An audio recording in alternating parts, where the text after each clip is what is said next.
C. Joseph Vijay எனும் நான்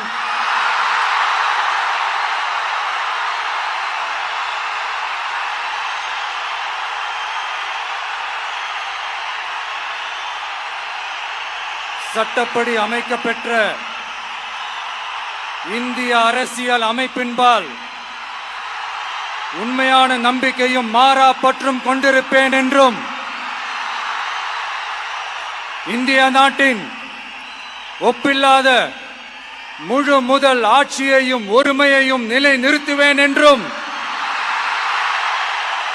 தமிழ்நாட்டு அரசின் முதலமைச்சராக உண்மையாகவும் உளச்சான்றின்படியும் என் கடமைகளை நிறைவேற்றுவேன் என்றும் அரசியல் அமைப்பிற்கும் சட்டத்திற்கும் இணங்க அச்சமும் ஒருதலை சார்பும் இன்றி விருப்பு வெறுப்பை விலக்கி பலதரப்பட்ட மக்கள் அனைவருக்கும் நேர்மையானதை செய்வேன் என்றும் ஆண்டவன் மீது ஆணையிட்டு உறுதிமொழிகிறேன்.